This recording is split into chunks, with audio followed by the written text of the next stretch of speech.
Selamat pagi teman-teman. Alhamdulillah pagi ini bisa bangun dengan hati yang tenang, damai. Semoga itu juga ya yang teman-teman rasakan, selalu tenang, damai, hidupnya bahagia selalu ya, sehat selalu. Amin. Jadi hari ini, pagi ini saya libur ya. Jadi hari ini adalah hari Rabu. Nah ini adalah surat tagihan Nanking teman-teman, yaitu banyak ya, 1. Ini dari yang awal ya, 1, 2, 3, 4, 5, 6, 7 tuh ada 7 tuh. Jadi tiap bulan tuh dikirimin kalau sampean nggak bayar-bayar ya. Itu ada tulisannya Japan Pensiun Service. Tuh. Ini penting ya. Ini adalah pemberitahuan yang penting. Taisetsuna Oshirase desu kan gitu jadinya. Kalau udah di merah-merah gitu tuh penting, sampean harus baca, jangan dibiarin. Kalau awal-awal nggak ada ya, nggak ada tanda merahnya. Yaitu karena pas datangnya kan datangnya itu bulan Maret pertengahan. Sementara kan mulai kerjanya awal April teman-teman. Otomatis kan selama bulan itu nggak kerja ya, setengah bulan itu. Tapi ditagih terus, soalnya misalkan kita sudah berangkat ke Jepang lewat visa kerja, ya mau sampai di Jepang nanti nggak kerja ataupun nganggur ya tetap aja ditagih gitu teman-teman ya. Apalagi kontraknya jelas ya, 1 tahun yang di Certificate of Eligibility-nya ya, yang sertifikat bahwa sampean sudah bisa bekerja di Jepang yang dikeluarkan oleh pemerintah Jepang gitu. Kalau yang pas kerja mah udah nggak dikirimin surat ya, misalkan sampai udah mulai kerja bulan Aprilnya ya nanti dipotong langsung dari gajian gitu otomatis. Tapi yang sampean pas nggak kerja, nah itu sampean bayar sendiri ya. Udah itu ya, udah selesai. Sampai nggak penasaran kan suratnya jadinya. Ini ya suratnya ya tuh. Nah ini ada kayak kartu pos kecil ini. Bukan ya, mana ya?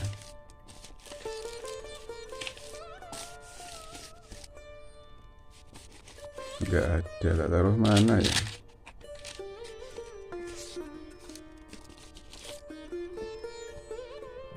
Bentar.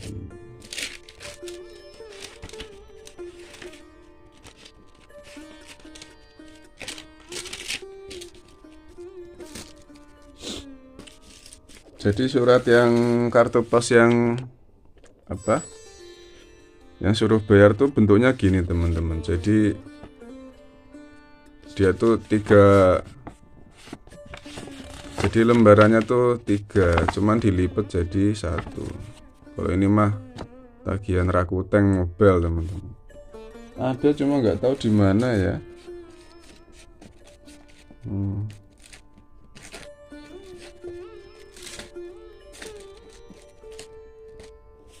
Keselip kayaknya.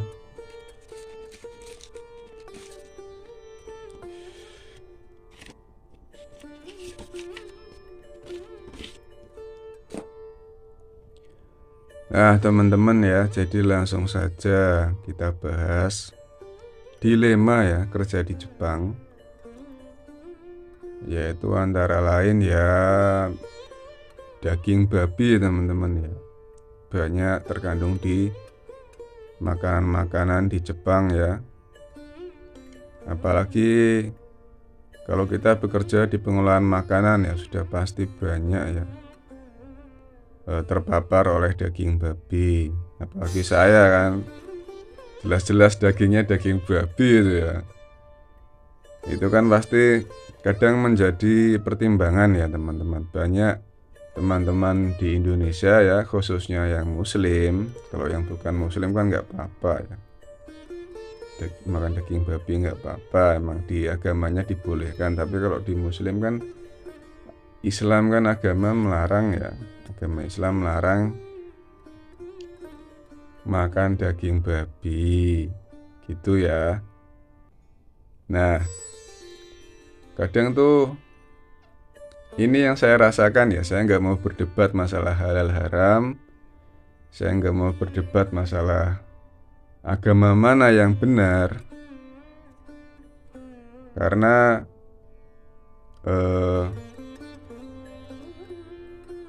sensitif sekali ya kalau masalah agama tuh, kalau kita menyinggung agama ya banyak, mohon maaf ya, yang mudah tersulut ya, jadi sumbunya itu sumbu pendek, mudah tersulut, terus kebakaran jenggot ya gitu ya, mohon maaf.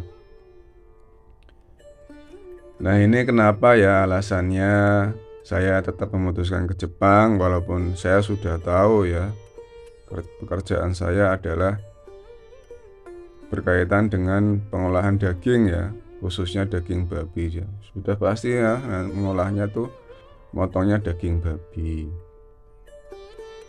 Nah, jadi itu kebanyakan ya dari kita itu melihat tuh, jadi banyak yang fokus tuh pada masalahnya ya. Masalahnya kan daging babi haram gitu ya. Tidak melihat solusinya gitu. Solusinya gimana biar kita tuh nggak terkena gitu. Dan tidak berani ya bertanggung jawab terhadap diri sendiri gitu, keputusan yang diambil. Selalu tuh nunggu orang lain bilang, iya nggak apa-apa, nanti baru sampean berangkat ya, baru kita berangkat. Kebanyakan kan gitu. Jadi itu hidup kita kayak bukan kita yang nentuin loh. Jadi nunggu orang lain ngomong, orang lain bicara, kalau orang lain bilang boleh, baru kita laksanakan kan gitu. Jadi suatu saat kalau kita salah, kita bisa nyalain orang lain kan gitu. Ibarat tuh ada rasa takut loh di dalam diri kita, tapi nggak kita sadari. Akhirnya kita dikendalikan oleh rasa takut itu, alias apa? Pikiran ya. Jadi kita nggak bisa berpikir jernih dan tidak berani ya bertanggung jawab terhadap keputusannya sendiri. Nah saat itu saya merenung teman-teman yang mengamati diri, kenapa? Ya biar tenang ya. Kenapa saya akhirnya kok memutuskan tetap bekerja di Jepang? Meskipun ya pekerjaan saya itu berkaitan dengan daging babi ya. Daging babi yang di agama itu haram untuk dimakan teman-teman ya, bukan buat dipotong ya, gitu teman-teman. Ya, kenapa saya tetap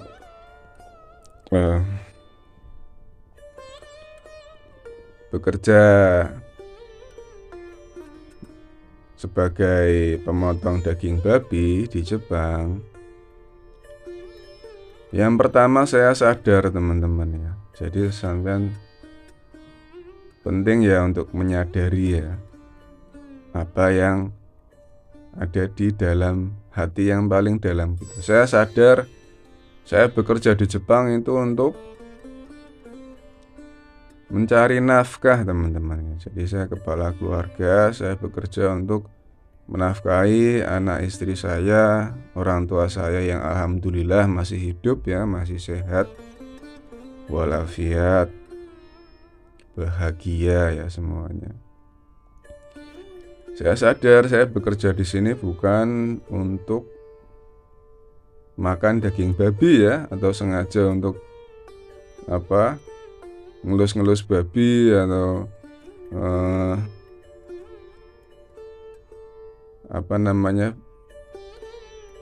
bermain di lumpur bersama babi ya, enggak ya. Saya bekerja di sini untuk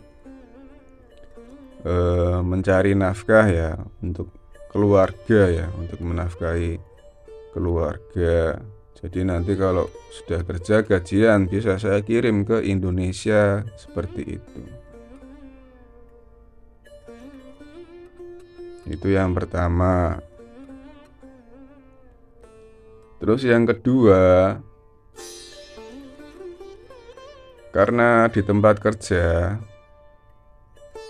kita mengolah daging, di pengolahan makanan itu kita pakai sarung tangan ya. Sarung tangannya dua, yang pertama tuh sarung tangan yang tebel ya, dari kain. Jadi sarung tangan anti gores ya, soalnya kita pakai pisau ya. Misalkan nggak sengaja diiris kan ya nggak begitu dalam nanti irisannya. Soalnya kan ada sarung tangan anti gores itu ya, tebel. Tapi ya tetap aja bisa kebelah, cuma nggak begitu parah kalau misalnya nggak pakai sarung tangan. Terus yang kedua, kita pakai sarung tangan karet gitu, jadi darah tuh nggak bisa nembus tangan kita seperti itu. Darah-darah yang daging babinya pastikan nyiprat-nyiprat ya, soalnya kan tempatnya dingin. Pastikan saat pindah ke suhu yang agak hangat dia nanti mencair gitu ya. Seperti itu teman-teman ya. Ada seragam juga, pakai apron juga. Saat motong pakai apron jadi nggak begitu banyak cipratannya, nyipratnya ke apron gitu ya teman-teman. Jadi kalau sudah selesai nanti apronnya dicuci pakai air panas. Dan kita kan nggak ada niatan ya saat bekerja di situ untuk sengaja biar megang daging babi kan enggak. Niatan kita kan untuk bekerja. Kembali lagi kan ke niat. Kesadarannya seperti itu. Ya sama seperti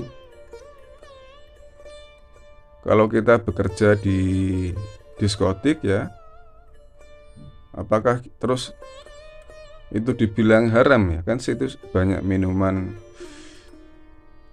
keras ya, alkohol ya. Ya mungkin ada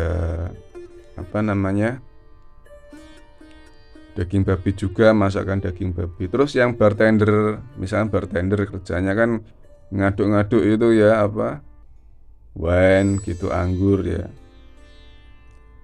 Apakah terus itu dibilang dia terkena dosa haram? Kan enggak. Kan dia cuman bekerja doang. Ya enggak diminum kan gitu. Bukan berarti saya bekerja di daging babi, kerjaannya terus saya makan daging babi kan enggak. Kan cuman motong doang gitu. Jadi ya saya nggak maksa ya teman-teman harus bekerja di pengolahan makanan. Mau sampean pengolahan makanan kan banyak ya, ada roti, daging, mie, semuanya itu ada kandungan babinya. Entah itu minyak, bumbunya seperti itu. Cuma kan ya pakai sarung tangan gitu loh. Jadi kita harus berpikir jernih ya. Jangan langsung merasa takut gitu. Nah, misalkan muncul rasa takut, sadari. Sampean takut bekerja di Jepang karena babi haram, sampean takut masuk neraka kan, gitu kan. Sekarang misalkan agama tidak ada, jadi di agama di agama itu tidak ada surga dan neraka. Misalkan neraka nggak ada gitu loh. Dan daging babi itu dilarang, sampean tetap tetap nggak makan daging babi nggak gitu. Misalkan neraka nggak ada loh ya, pasti waduh makan daging babi. Nah kita itu merasa takut kan karena adanya neraka itu kan gitu. Makanya ketakutan itu harus disadari teman-teman, supaya tuh enggak Kalau saat kita takut nggak kita sadar, itu kan kita terasa sempit teman-teman ya. Jadi selalu berkutat di pikiran ya. Akhirnya mencari pembenaran ya, mencari persetujuan orang lain. Jadi nggak berani ya bertanggung jawab sama keputusannya sendiri gitu. Nggak bisa berpikir jernih. Itu teman-teman ya. Jadi masih pakai sarung tangan gitu. Nanti sampean kalau sudah hidup di Jepang, semua makanan yang dikombini 90% itu ada kandungan babinya. Mulai dari keripik kentang, terus ramen, semuanya itu buahnya ya. Kalau sampean nggak lihat komposisinya gitu. Jadi itu kalau selama kita menyadari ya bahwa kita bekerja untuk keluarga dan kita nggak sengaja kan hidup di Jepang ya, nggak sengaja makan daging babi kan, yang enggak. Masih ada daging ayam, daging sapi. Jadi itu saking kita takutnya ya, ketakutan yang luar biasa itu pada daging babi, akhirnya tuh nggak bisa berpikir jernih ya. Jadi fokus di masalah, nggak lihat di solusinya. Solusinya ya di Jepang masih ada daging ayam, masih ada telur, tofu ya ada, masih ada daging sapi, ikan. Ya sampean bisa masak sendiri gitu loh. Soalnya kalau sampean beli di kombini itu ya, meskipun dia ikan ya sampean lihat ada kandungan minyak babinya enggak kan gitu. Ini kembali lagi ya ke diri kita sendiri. Selama kita hidup masih bergantung pada orang lain, pada omongan orang lain, pada perkataan orang lain, ya kita nggak akan pernah bisa damai teman-teman ya. Nggak akan pernah bisa merdeka gitu. Jadi sadari, selalu amati apa yang terjadi di dalam diri gitu teman-teman. Misalkan kita kan sering banget ya hidup tuh karena takut sama tanggapan orang lain ya. Jadi aku nanti takut dibilang kafir, takut dibilang ini gitu. Jadi itu selalu hidup atas komentar orang lain gitu. Misalkan apa, dagang ya, mau dagang, nanti saya takut dibilang apa, tukang gitu. Misalkan sampean kan resign ya, misalkan sampean kerja sebagai buruh ya di pabrik, terus kan ingin mencoba wirausaha. Ya usahanya kecil-kecilan ya, jualan nasi keliling apa-apa. Tapi takut kenapa, malu ya dilihat tetangga karena jualan tuh nggak wah gitu loh. Keliling harus menjajakan nasinya, itu takut merasa malu ya kalau jualan. Jadi takut atas reaksi orang lain gitu loh. Padahal kan sampean sudah pengen berwirausaha, ya udah jalani, nikmati, nggak usah takut sama tanggapan orang lain, omongan orang lain gitu ya. Itu kadang tuh kita hidup nggak sesuai sama keputusan kita gitu ya. Jadi nggak yakin gitu loh, nggak bertanggung jawab.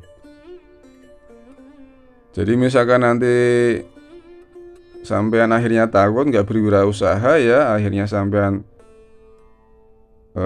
tetap jadi buruh, dan ketika gagal ya di pensiun sampean salahkan orang lain, ya ini nih gara-gara kamu nih aku jualan, sampean ece-ece, akhirnya saya nggak jualan, giliran saya dipecat ya, terus jadi buruh, sampean salah-salahin orang lain kan gitu. Jadi kita tuh nggak berani mengambil keputusan sendiri karena kita bisa nanti menyalahkan orang lain kan gitu. Ya nggak enak seperti itu teman-teman, nggak damai. Nah setelah saya ambil pekerjaan ini, saya sadari gitu. Misalkan ada orang yang bilang, wah kerjaan di situ kafir kamu berarti kan.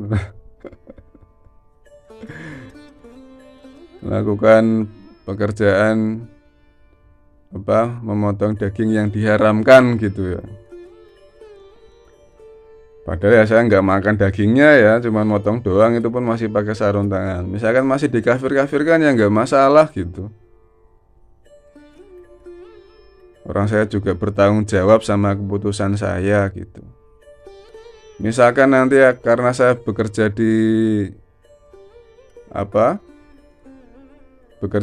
ini ya, motong daging babi ini ya, akhirnya saya masuk neraka ya nggak masalah, saya terima gitu. Kalau memang dari saya bekerja di sini menyebabkan saya masuk neraka gitu, ya saya terima dengan lapang dada gitu. Kan enak ya.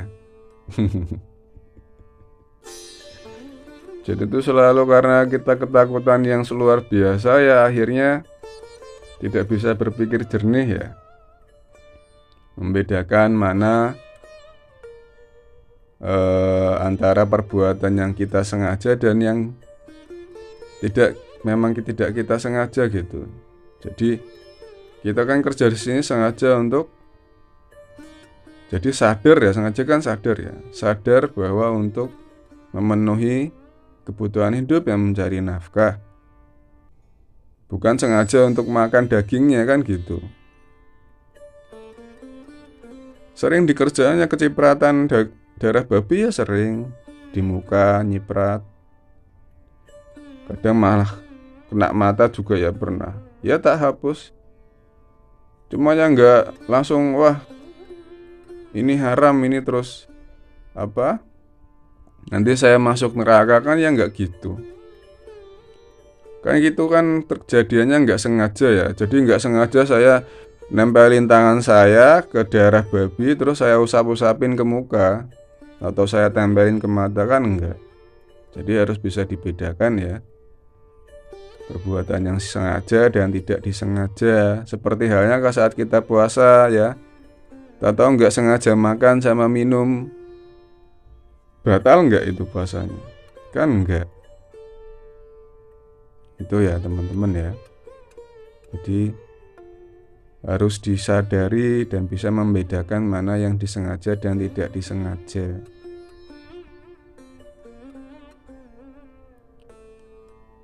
Itu saja teman-teman ya, masalah daging babi. Pasti kan jadi dilema ya kalau teman-teman mau ambil pengolahan makanan. Saya beritahu, semua produk pengolahan makanan, mau itu mie, roti, bento, semuanya pasti ada daging babinya. Makanya pas saya ada mengolah daging babinya asli, ya udah sekalian kan gitu. Cuma ya saya tanya dulu, itu pakai sarung tangan nggak? Pakai. Nah, saya tanya TSK-nya ya. Oh ya udah, situ juga nanti ada apronnya, jadi ya aman. Selama kita nggak ada niatan buat sengaja megang dengan tangan kosong ataupun makan daging babinya langsung, kalau menurut saya ya aman. Misalkan toh nanti itu karena saya kerja di situ berkecimpung di daging babi dan saya masuk neraka, ya saya terima. Itu artinya apa? Bertanggung jawab sama keputusan diri sendiri gitu. Jangan mau sampai dikomporin orang lain ya, akhirnya takut, akhirnya nggak bisa berpikir jernih gitu. Jadi jangan mau hidup tuh diatur-atur orang lain, sampean bergantung sama orang lain. Hiduplah secara merdeka, bebas.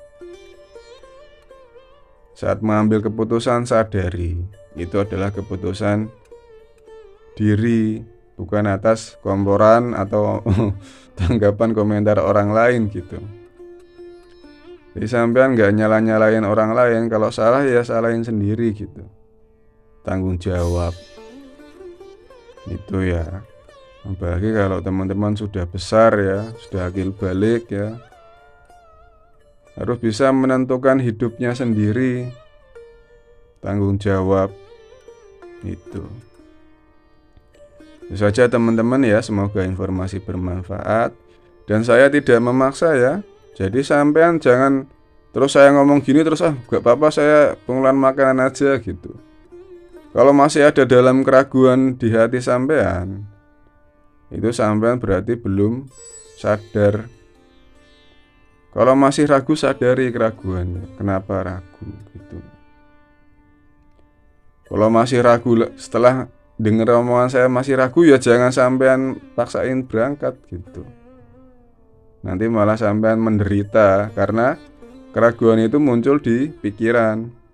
Nanti kalau sampean udah ragu tetap datang ke sini, ya sampean menderita sama pikiran sampean ya. Merasa bersalah terus.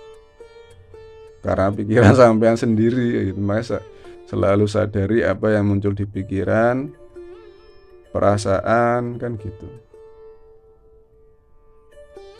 Jadi tuh sadari ya, tubuh, pikiran, perasaan, karena dari pikiran nanti sensasinya sampean bisa rasakan langsung di tubuh ya. Kalau sampean ragukan di tubuh rasanya dadanya kan deg sesek gitu ya. Sampean sadari. Itu kan perasaan ya, akhirnya perasaan ragu ya. Terus di tubuh tuh langsung ngerasa sesek gitu ya. Nah, sampean sadari biar sampean tenang. Ketika tenang kan tubuh rileks ya, santai. Nah, sampean bisa berpikir jernih, baru gunakan pikiran sehat sampean ya gitu. Ya udah itu aja teman-teman ya. Jadi bebas sampean mau nggak ambil pengolahan makanan ya gak apa-apa, kan itu kan keputusan sampean sendiri. Karena sampean ragu ya, karena dagingnya banyak, pengolahan makanan itu tergantung daging babi, ya sampean nggak usah kalau ragu itu. Gitu ya. Dia harus berani bertanggung jawab terhadap keputusan yang diambil. Jangan menyalahkan orang lain atau keadaan. Itu saja teman-teman ya, semoga bermanfaat. Semoga teman-teman sekeluarga selalu sehat, bahagia, damai, sejahtera selalu. Amin.